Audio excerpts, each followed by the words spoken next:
right here, right now, in front of this live audience. Is there something you want to share with us? I owe my career and my first Lexus to Ayatollah Khomeini and the Iranian Revolution.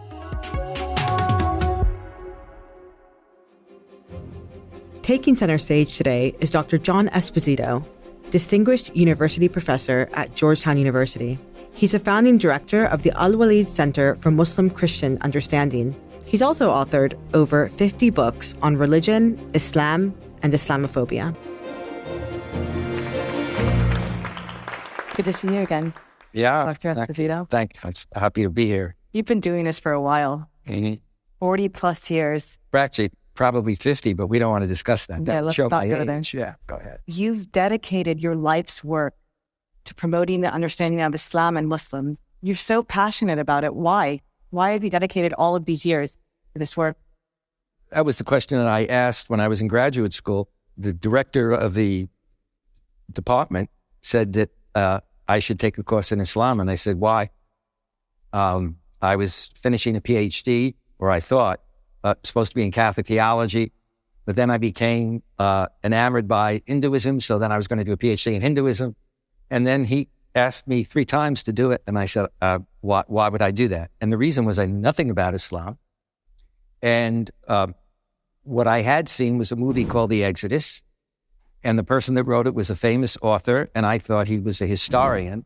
And based on that movie, I thought, why would I want to devote my career and take the course? What happened was I agreed to take one course. I was in a monastery for a number of years. I wasn't ordained a priest, but I spent between the ages of 14 and 24 in the Capuchin Franciscans. I knew Judeo-Christian tradition, but suddenly I'm in a course and I'm suddenly faced with Islam, which was always in the U.S. Courses in Islam were put with Hinduism and Buddhism. So you had Judeo-Christian and then everything else, Hinduism, Buddhism. And I suddenly realized, wait a minute, this is a religion that recognizes the revelation and recognizes the prophets of the Old Testament, okay? And that recognizes the prophecy of Jesus, not Son of God, but prophecy, that venerates Mary and even has a whole chapter, so that Mary actually appears much more in the Quran than she does in the New Testament. And I looked at the history and I thought, this, at least we should say academically, that we're looking at a Judeo-Christian Islamic tradition. And then from there, it just took off. I mean, there were no jobs, so my colleagues were all right. My colleagues literally said to me, why are you going into that abracadabra field? And others said, you'll never get a job. And I was only hired to teach world religions. And I did not teach Islam until the Iranian Revolution. I was going to say, so... I owe my career and my first Lexus to Ayatollah Khomeini and the Iranian Revolution. Yeah. But it's true. And I think that's the key. Where my passion came from was the key that whereas Muslims were in different parts of the world, they were just seen as Egyptians or Lebanese, not very visible in the U.S., very few mosques, etc. And yet there was an immediate equation that this is what their religion's like. That is the TV every day showing people shouting death to America. And you've also spoken about the turning point in terms of Samuel Huntington's Clash of Civilizations. That really also laid the foundation for really framing Islam and Muslims as a threat. I think the significance is as follows. Some of you know the name Edward Said. Edward Said, right after the Iranian Revolution, and most people never saw this, in a book that he had called Covering Islam, he talked about in 1981 that there was something happening in America with regard to Islam. And he talked about it for a while, that a negative aura feeling, and then he ended by saying, this isn't what Islam is, this is the way it's being seen and portrayed, and this could lead to a clash of civilization, okay? It wasn't until 1993 that Huntington published an article, Clash of Civilizations. Everyone attributes that to Huntington, that he came up with that idea. It's still pervasive today, isn't it? That idea that really, it's really a false dichotomy in a lot of ways. And, you know, I was reading recently that really interesting cultural fact. Every year, American students walk across their graduation stage wearing a graduation gown and a cap.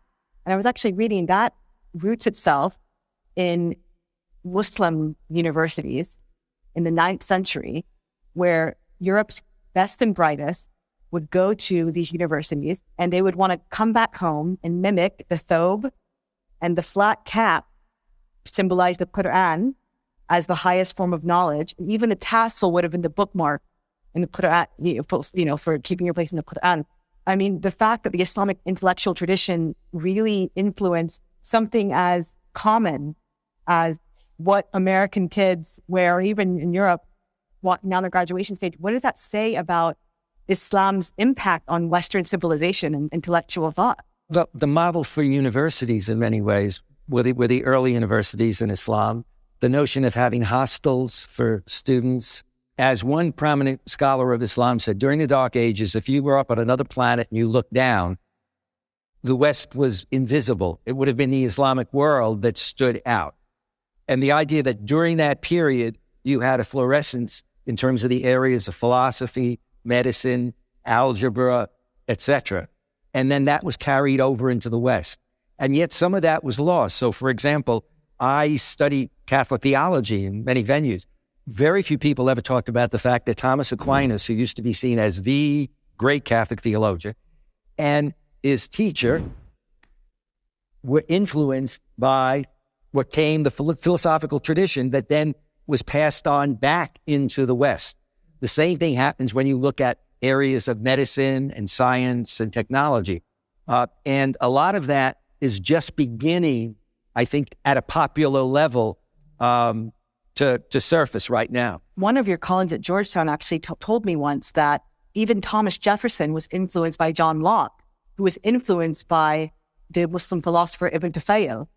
So why don't we learn these things in school? It's changing now, but see, in the U.S., for example, it was typical in universities you did not have, unless they were a religious university, a religion department.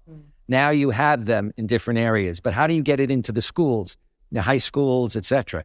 And now we have a program, and if you go to our website, we have a woman who does these courses for high school teachers, and we fund it, et cetera, and for other teachers so that they can go back into the classroom. So that now when I have students coming in, unlike 1993, 95, 96, when I first went to Georgetown, many of my students have come across Islam and Islamic history in their courses. Some of them have actually had a chance to study Arabic, but it's still not, a major force. What about in terms of the presence of Islam in America and the impact particularly of Black Muslims on American culture?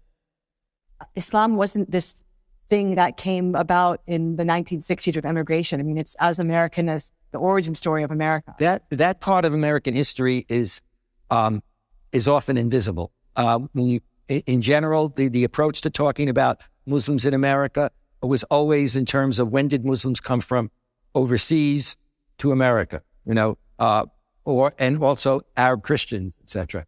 The whole history in the past, for example, that many of the slaves that came were Muslim, even if over time, for many of them, they were not able to keep their faith and there was an attempt to kind of convert them.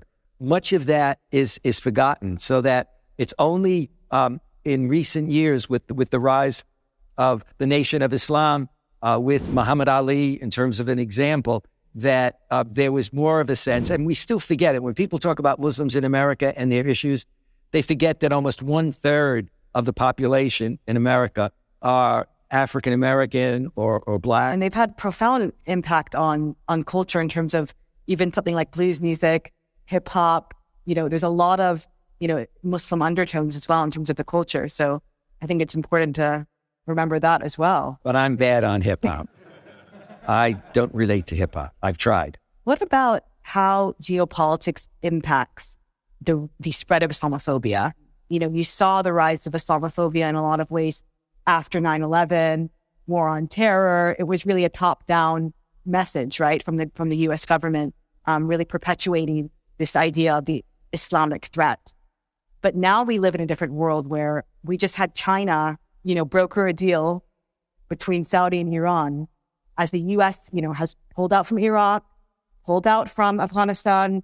How has your outreach changed on the ground in terms of how you see things geopolitically? Well, what you see that really is depressing is that on the one hand, things have gotten better in terms of percentages of Americans and in some other countries too, but certainly in America, understanding Islam, but still a significant minority don't. I think that the globalization of Islamophobia has been missed in the sense that, in fact, Islamophobia has grown in Europe, in countries like Austria, in the UK, in Germany, and it grows for countries where they don't have many Muslims. I mean, I've literally been at conferences or run a conference where somebody will get up and say, who's from Poland, for example, he'll say, the good news is we don't have many Muslims. The bad news is we have Islamophobia. A prominent Australian professor said the same thing. But now the globalization spills over, into China, no coverage of it. The first major publication in America that dealt with Islamophobia was in 2010, when you had the front cover of Time magazine saying, is America Islamophobic? What I realized about 8 years ago was that this wasn't going away. Things weren't getting better. Things were getting worse. What about the U.S. political environment? So during the Trump years, you literally had the fringe of the Islamophobia cottage industry in the White House. You had Stephen Miller in the White House. What's the shift from Biden now? Because obviously the rhetoric has changed, but what about the policies?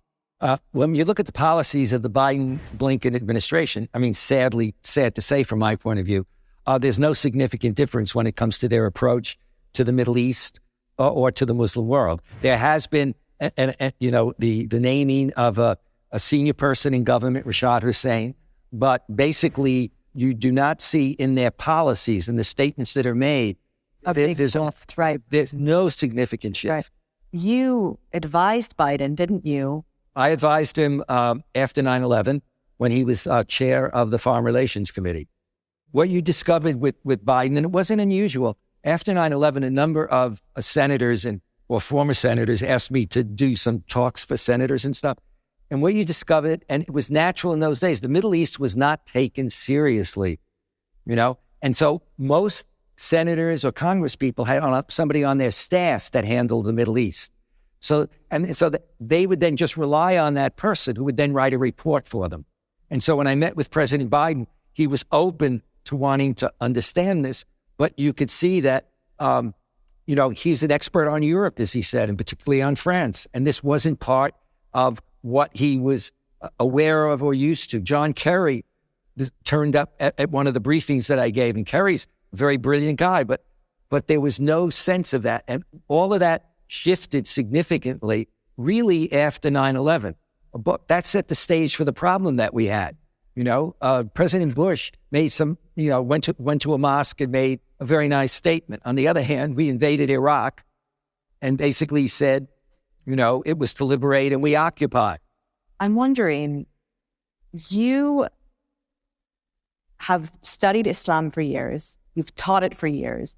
You have books literally called How to Understand Islam and Muslims. I'm paraphrasing now. What's something that you still don't understand about Islam and Muslims? I come from a Catholic background. I'm Italian American. My identity, if threatened, I respond to. Okay? Many Muslims do, many don't, because they're just too busy. They don't take any interest, etc. And yet they get concerned or upset what's happening around them. And so for me, it's really, the idea that at times frustration. Why aren't there more people who are going out of their way, whether they're young or older? It's not that there aren't a lot of people who do this, but there's a significant number that don't and be involved in it. I have to ask you, for years, there's been rumors swirling around about... We should have never had breakfast together. Yeah. Exactly. And I'm wondering, right here, right now, in front of this live audience, is there something you want to share with us? Yeah, this I was telling her that, I'll explain it to you. I was invited to do to a program in the UAE with some representatives of the British government and Muslims, older, younger government types. It was a closed session off the record. We all know off the record. It's not off the record. And I had given a speech. I was tired.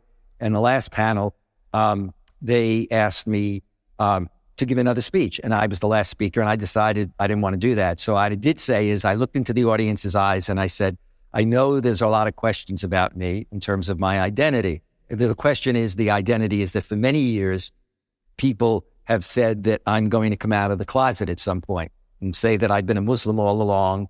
And so my critics will often say, you know, if he writes like this. And so what I said is, I think I'm going to address the issue. I know that you'll keep it in this room.